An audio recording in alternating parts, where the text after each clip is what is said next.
Hi there, and thank you for joining us. Today we're going to be talking about the recently announced Canadian surtaxes on a list of commodities coming from the U.S.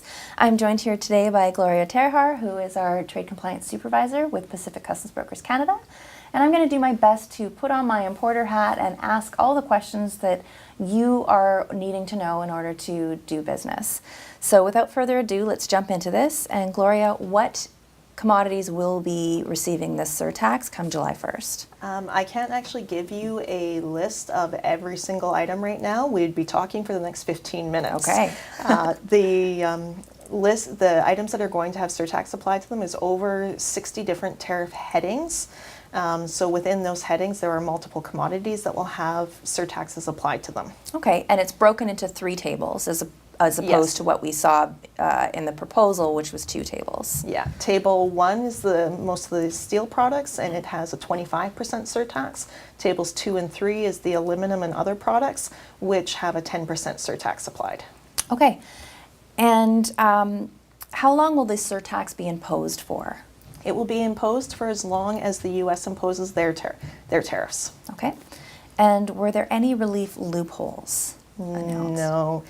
Importers will still be able to take advantage of duties relief and drawback programs that already exist, but those aren't loopholes. Those are programs that have their own qualifications that have to be met in order to be utilized. Are there any relief loopholes? There's not really any loopholes per se, but there are still some programs that Canadians can take advantage of. The duties relief program and duty drawback programs will continue to be available, and it will include relief on the surtaxes. Of course, there's always hoops to jump through and qualifications that have to be done to use both of those programs. And there are a few items in Chapter 98 that will also still continue to enjoy relief from duties and the surtaxes. And when does this take effect on products that have already been shipped? It does not affect products that are already in transit to Canada, but the importer will have to be able to provide proof that those items were in transit. Okay.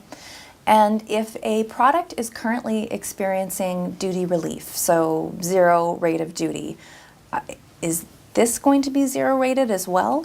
Likely not, because these are surtaxes that are being applied and not a additional duty.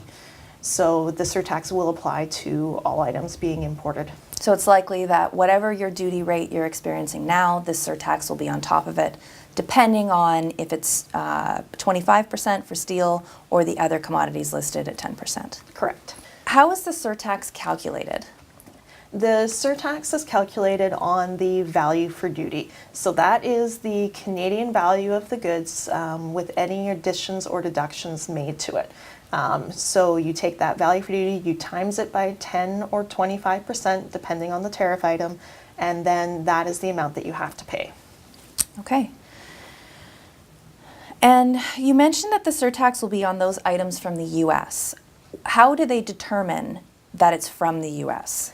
It's based on the country of origin rules found in NAFTA. So if the goods are eligible to be marked as country of manufacture United States, then that is how they ascertain its U.S. origin.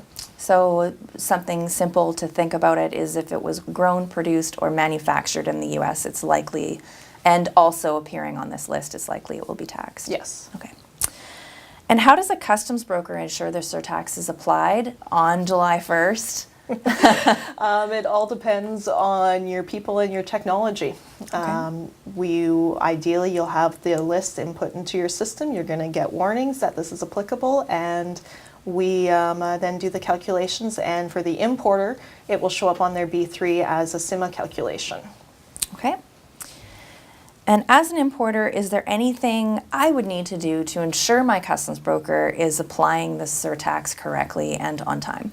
Review your customs entries as soon as you get them. Review your own database so that you're familiar with which products will need to have the surtax applied. And as I said, when you get your customs entries, review them, make sure that that tax has been applied, and if it hasn't, ask your customs broker to do a correction. As much as no one likes to pay more, there are bigger penalties for being audited and found out that you haven't paid the correct duties and taxes. Right. And are there any additional documentation requirements for this? No. So, well, Business as usual. Business as usual. It's not an additional document, but it's something you might want to keep handy, is your proof of when the goods were in transit to Canada. And if you have proof that you have goods that wouldn't have the surtax applied to them that are on that list. And that would be like the date of direct shipment that's listed on the commercial invoice? Yes. Okay. Well, that concludes our discussion on this matter. As always, we'll keep you informed on any updates on this, and check out the description box below to sign up for our trade regulation updates via email. And any questions you have, please leave in the comment section.